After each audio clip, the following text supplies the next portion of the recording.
You are Locked On 76ers Postcast, part of Locked On Sports Philadelphia, on the Locked On Podcast Network. Your team every day. Oh boy. Welcome to the show, everybody. This is Locked On 76ers Postcast and Locked On Sports Philadelphia YouTube channel. My name is Mark Farzetta, and boy, did I miss you. I missed you over the All-Star break. I missed you. I did not miss the 76ers. I did not miss watching them try to play basketball. Like, I missed Tyrese Maxey, trying to get better and better and better and better at, playing and all that stuff. And I missed Paul George trying to find his way through what has been a horrible season. I missed that. Didn't really miss Joel Embiid. Really not at all. And I heard Kevin Harlan and I heard Reggie Miller during the game talk about this, this wonky play. Oh, there's wonky play after the All-Star break with everyone trying to find their groove again. Boston Celtics didn't look like, they were trying to find their groove. They found it, like, right away, like 15-25 in the first half from three-point land. That's ridiculous. They didn't need to. They weren't wonky. Sixers very wonky, but the Sixers have been wonky. And that's a podcast record for most times wonky's been used. But anyway, watching this game tonight was, I hate to use the cliche, but Washington Generals versus the Harlem Globetrotters. This was an embarrassment. And I'll tell you what really, really bothers me about this loss. There's one thing in particular, and it's bigger than this game. It's bigger than just the game, and it's losing to the Boston Celtics. And it's not just the fact that the Sixers and the Celtics have this great history between the two franchises and go back to the days of Larry Bird and Dr. J trying to choke each other out on the court. It's not even that.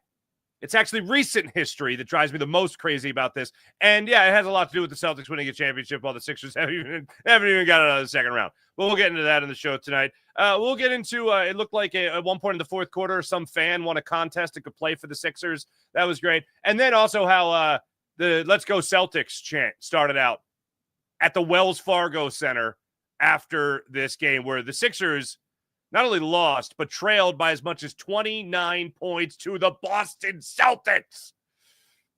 The thing that got me through this game, I'll be honest with you, the thing that got me through this game was the fact that the Eagles won the Super Bowl. Like, I kept thinking about that during the game so I wouldn't just lose my mind while the Sixers were, what was it, BTA? Was that it? BTA? Chauncey Gardner-Johnson was saying that about what the Eagles were able to do to the Chiefs. Well, the Celtics did that same exact thing. BTA'd.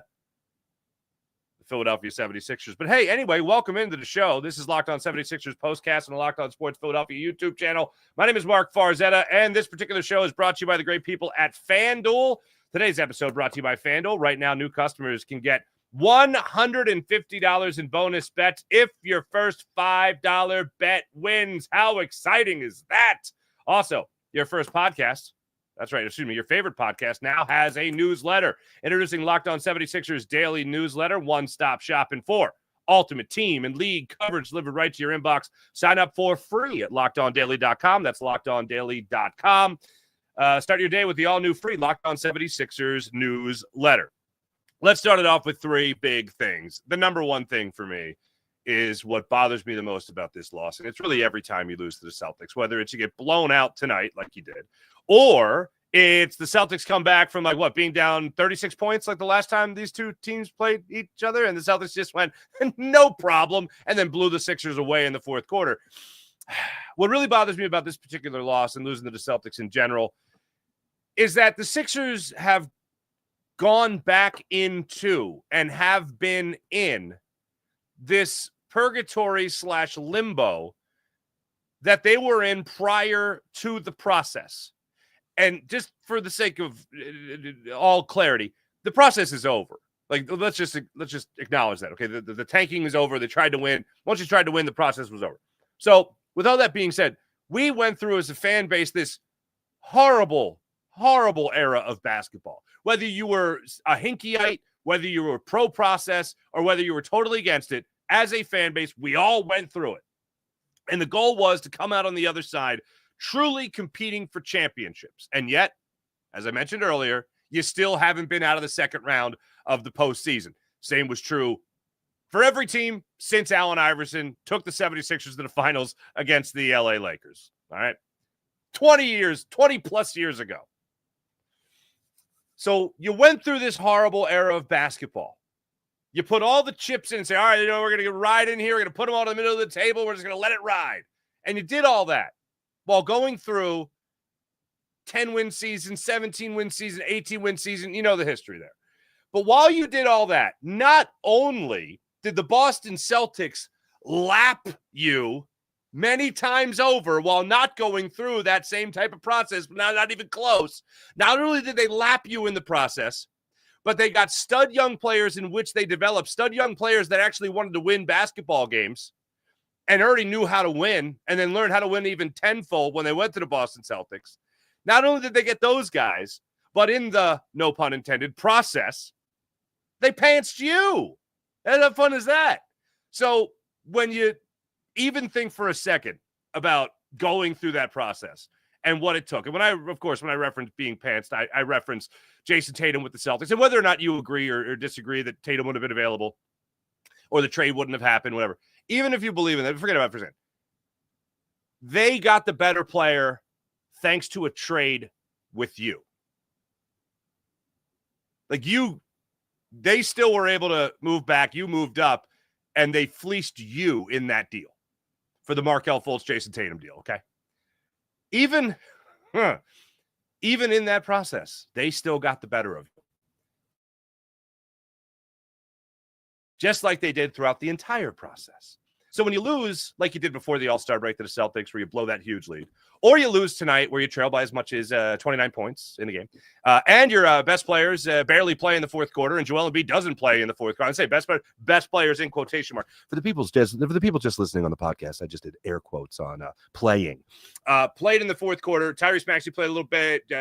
Paul George played a little bit. Joel Embiid didn't play at all in the fourth quarter. You go through a loss like this. You go through a loss to the Celtics. And all it does is it sinks you down for your sixth straight loss.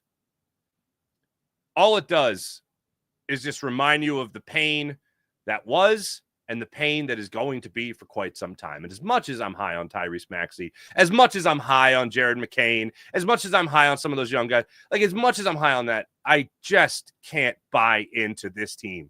Just like a lot of you that will actually do anything special as long as Joel Embiid is here. And is this loss tonight all his fault? No, absolutely not. But I can't continue to watch him and think for a second that he's all of a sudden going to get healthy. I can't think that for a second.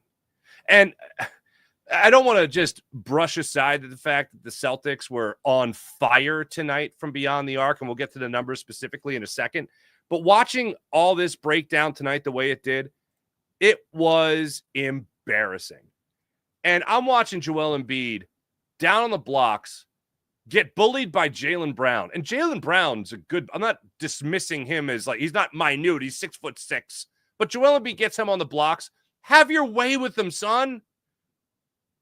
Joel Embiid has Drew Holiday on the blocks.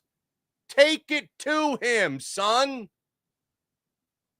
Joel Embiid's defender falls down. And instead of Joel Embiid just outside the block, about 2 steps outside the block, Joel Embiid steps, so, 6 feet outside the block, his defender falls down in the second quarter, and all he does is, he puts his hands out instead of calling for the ball, I think it was Tyrese Maxey, foul line extended on the perimeter with the basketball. Instead of calling for the ball, he's just has his hands down I'm open. What am I going to do?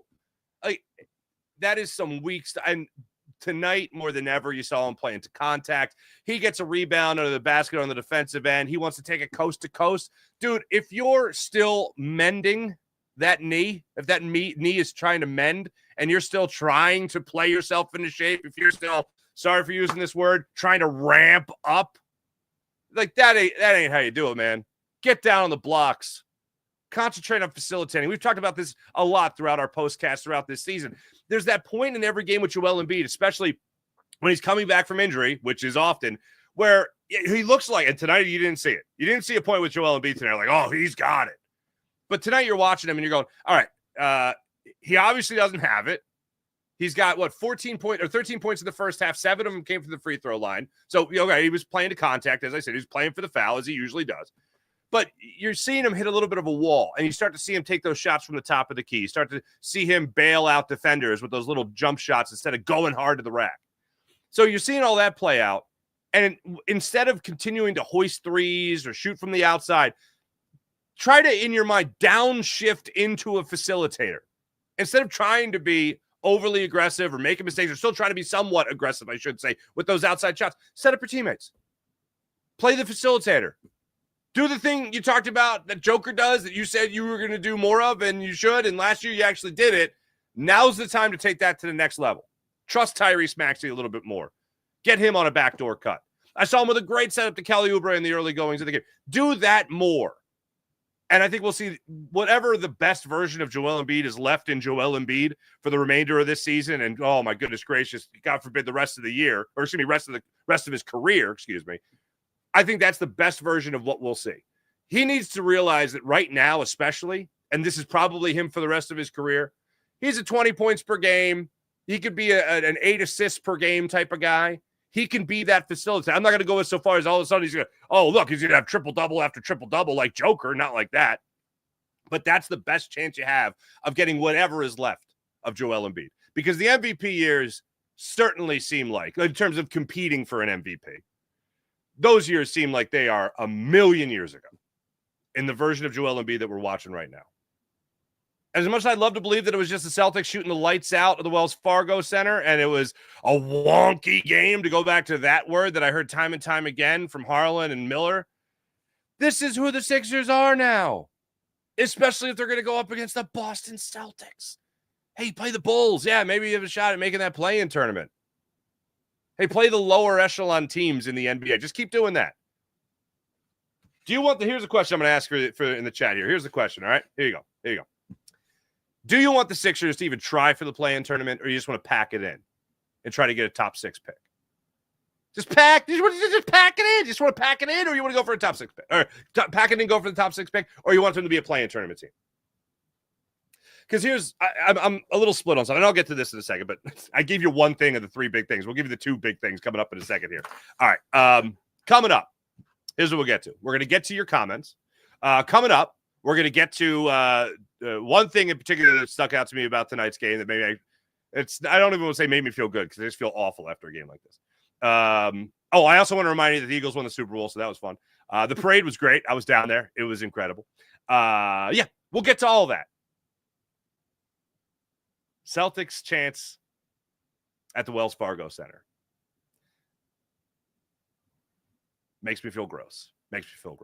Talk about it all and more when we come back. This is Locked On 76ers Postcast on the Locked On Sports Philadelphia YouTube channel. My name is Mark Farzetta. Back after this. FanDuel.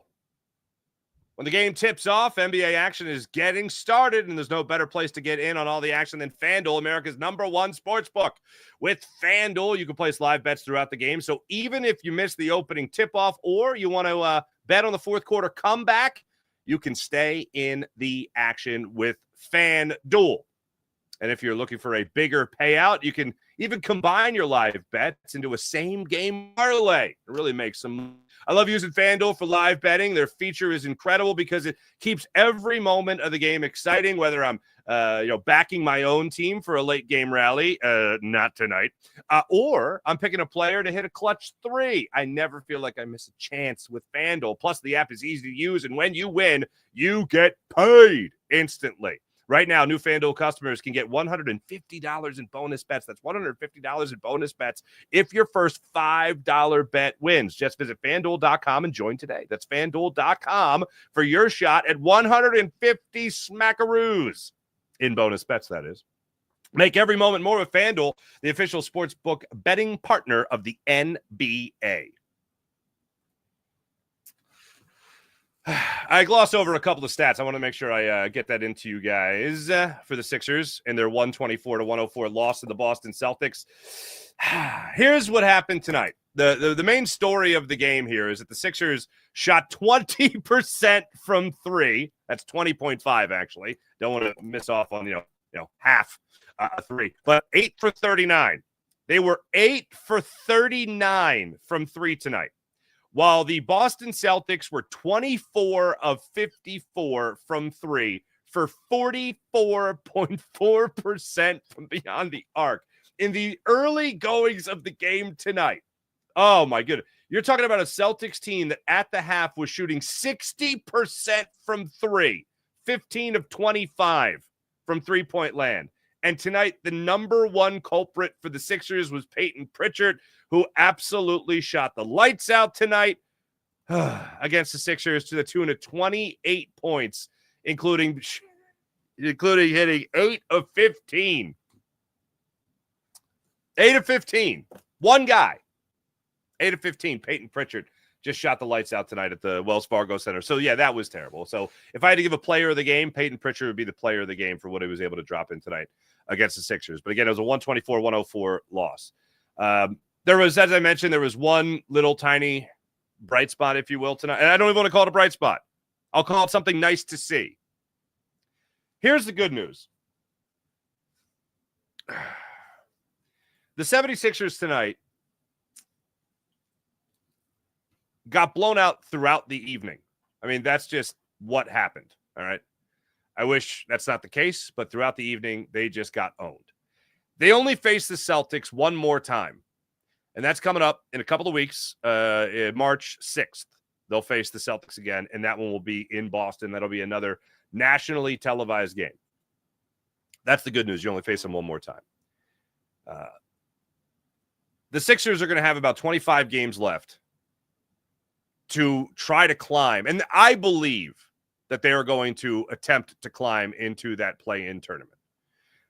That's not just from what Nick Nurse has said about how they got to put some wins together and make sure that they stay competitive. And tonight certainly wasn't competitive.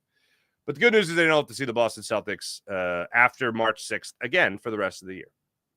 I was trying to keep it in perspective that playing against the Celtics tonight was going to be a butt whooping. Okay. Watching this team fail miserably from beyond the arc the way they did tonight, watching this team really not show a lot of fight as they did tonight, watching this team not even really play their starters much at all in the fourth quarter, watching it be that bad, really gave you a bad taste for the rest of the season. But I'm trying to just push it aside for a second and think about what this team's going to try to do. Now, as I asked you before the break, what do you want this team to do? Do you want this 76ers team to try to push to play in the play-in tournament? Do you want them to push even harder and try to get into the actual playoffs? Because the Sixers have already gone through that process where they tried to lose on purpose, I can't stomach anything close to that again. And I feel like you've already created enough bad karma in the world with that process to lose on purpose any more than you already have. So what I'd like to see the 76ers do is actually start with Tyrese Maxey, a tradition of winning, or at least trying to win. And let that be the example. In my mind already, I am past the Joel Embiid era, and I know he's here, and I know he'll be here for years to come. But in my mind, we're already in the Tyrese Maxey era. I don't want his era to be all about losing. And I know you can say easily, but it's about the future. If you lose, it's about the future. Okay, how'd that work out for you last time when you tried it on a huge scale? It couldn't have worked out worse. I mean, other than, your gold medal is Joel Embiid, and it has nothing to do with his Olympic gold medal, but your gold medal, the best thing to come out of the process was Joel Embiid won an MVP award. Yeah, that's not why I said, okay, I'll be fine with losing for a while if it means you build a roster. You had 2 number 1 picks not work out here for the long haul. A guy that would have been a number 1 pick if it wasn't for his injury at Kansas, Joel Embiid.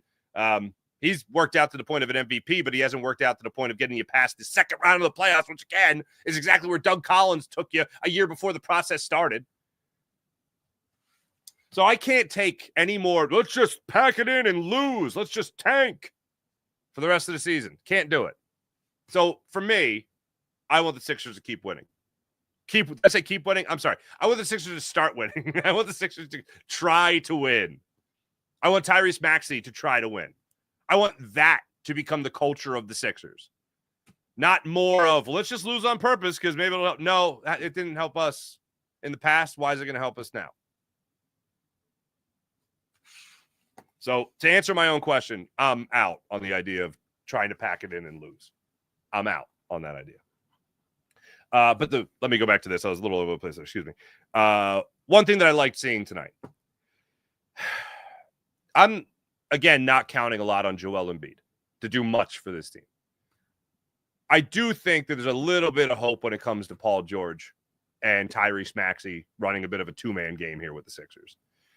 And in no way it means, in my mind, that they're going to compete for a championship. I mean, in no way means that they're going to compete to make it out of the second round again. It just means in terms of the best basketball we could possibly see for the rest of this year, I saw a nice step from Paul George tonight. Was it great? No. Was it worth going back and watching the game for? No. But in terms of a guy that has not been able to find any semblance of a rhythm, tonight you saw a little bit of it. For Paul George, from the floor tonight, he shot 50% on 7 of 14 shooting. He hit you a couple of threes, 3 and 9, as a matter of fact. Got you 17 points. I think he hit a 3 in that fourth quarter as well, little garbage time action, but whatever. In the early goings of the game, especially in that first quarter, early in that first quarter, he knocked down a 3. He had 5 points in the early goings of it. Showed a little bit of rhythm. And to use the word again, did not show any of that wonkiness that we heard about from the national TV broadcast tonight on TNT. There's going to have to be some help for Tyrese Maxey down the stretch. In order for the season to be at all watchable down the stretch, now in the post-All-Star portion of the season, to at least make them watchable, to carry us into the Phillies a little bit, you're going to need Paul George to step up. Look, as much as I love rooting for a guy like Gershon Yabusele, as much as I love seeing guys mature, as much as I like seeing a guy like Quentin Grimes, for instance, not play scared and play aggressive, as much as I love seeing stuff like that, Ricky Council coming into the fourth quarter, actually playing throughout this game and trying to give the Sixers a little bit of a spark. My guess is that Nick Nurse sensed that they absolutely needed a little spark, a little kick in the butt, and he put in Ricky Council to try to give that to you. As much as I like seeing stuff like that, you got to see it from the stars. You got to see it from the guys that have the proven track record of being able to perform at an extremely high level in the NBA. You're going to see guys build. You're going to get guys that, like, all of a sudden come off the bench and they go off, but it's not going to be the norm. And on a night like tonight, you needed to see those guys step up, and you saw the exact opposite of that. And not only that, like I said, you saw the struggles there from Joel Embiid, but when you look at a guy like Paul George, he's got to find consistency in his game, and that hasn't been the thing for him all season. I'd love to believe that it's just injury. I'd love to believe that it was from the knee to the pinky to the thumb, like all these different things. I'd love to believe it was just the pinky. Excuse me. I'd love to believe that it was just the injuries. I hope that's the case. And once he gets the opportunity to play more regularly without injury, hopefully now to the end of the season, you'll actually start to see more fluidity in his game, more rhythm to his game, and more comfortability when it comes to playing with Tyrese Maxey and the rest of his Sixers teammates. As far as Joel Embiid, to go back to that again for a second, if you're Joel Embiid, I think for the rest of this year, if you're going to be playing, and from how that knee looked tonight, by the way, no Sixer player finished with 20 points or more. Again, they didn't play a lot in the fourth quarter. Joel Embiid didn't play at all in the fourth quarter. But no Sixers player finished with 20 points tonight. But watching Joel Embiid, he's got to go back. He's got to concentrate on just being a facilitator. His numbers, by the way, tonight, he ended up giving you 27 minutes, 3 for 9 from the floor, 0 for 2 from beyond the arc, 9 for 9 from the free throw line, 15 points. 9 of his 15 points came from the charity stripe, just 3 rebounds. There was at one point in the game tonight, Luke Cornett was pushing him around. 29-year-old, 7'1" out of Vanderbilt, Luke Cornett was having a good time against Joel Embiid. That can't be the way. Let's get to a couple of your comments here. Appreciate you guys. Let's see here. Crazy. What's going on, Crazy? Shut Joel down. I'd be okay with that. If that means an earlier surgery and more hope for next year, then because let's just acknowledge this. The Sixers are not dealing Joel Embiid. He ain't going anywhere.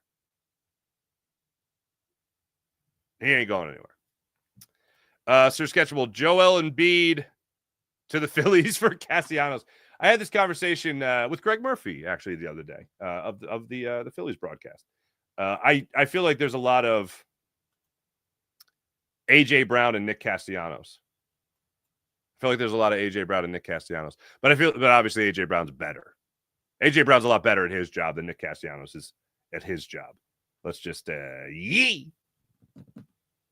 let's just acknowledge that for a second.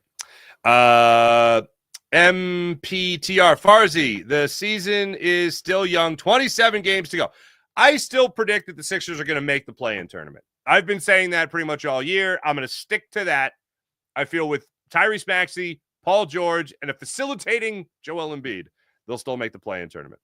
But hey, Joel Embiid is 7 foot, 275-pound, pulled down, 3 rebounds. Laugh out loud. Right? That's pretty terrible. It's pretty terrible. Actually, awful. Now that I think about it, awful would probably be the better way to say that. Absolutely awful. All right. But the Stir Sketch will put my Lotta or Lane out there. They'll get you a few boards. There you go. Hey, I saw Big Dom was there sitting on the sidelines today. Did he ring the bell with the Lombardi Trophy? I don't know. But I saw he was there. Maybe Big Dom goes in. How about Big Dom and Yabu as your 4-5 for the Sixers? Nobody's messing with Dom. 20 out of 30 NBA teams make the playoffs. Thank you. Can't even pass the Nets. Isn't that great? Thank you, MP. Paul George finished for the but with Paul George, what is he doing on the season? He's 42% from the floor. My biggest beef is even with Paul George. It's the overall production. Like he had actually a pretty good January, pretty good January. Then he got hurt. I want him to get back on that trajectory that he was, and also not be timid. Go for it. Go for the basket. The 3-point shooting has been a struggle for him. Pretty big struggle. Actually, what is he even shooting this year? Is it 10 points below what he did last year? I think it is. Okay, 5 points below. 41% from last year. 36% from this year. That's no bueno. That's no bueno. Oh, where's Lonnie Walker? I'm waiting. Waited with bated breath.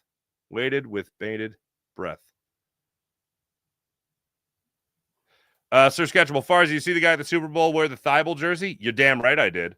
Elite jersey. Oh, man. Yeah, that was, we've had some better times. That's it for this postcast, ladies and gentlemen. I appreciate you guys watching. Make sure you hit like and subscribe on the Locked On Sports Philadelphia YouTube channel. That's Locked On Sports Philadelphia YouTube channel. I'll have you covered no matter what through the rest of this NBA Sixers season. And then I'll have you covered for the Phillies season as well, right here on Locked On Sports Philadelphia. Appreciate you guys liking and subscribing. Hope to pick up from where we left off last year with your Philadelphia Phillies. As for the Sixers, they're now 15 games under 500 at 20-35 on the year. Give a quick look. Oh, the Bulls are heading into overtime against the Knicks. This is fun. We're having fun. Sixers could be, I believe, 2.5 games behind the Bulls by then. Anyway, Sixers Nets tip off Saturday night at 7:30. I'll be with you guys right here on Locked On Sports Philadelphia. That's Locked On Sports Philadelphia. Make sure you hit like and subscribe on Locked On Sports Philadelphia. Have a great rest of your night, everybody.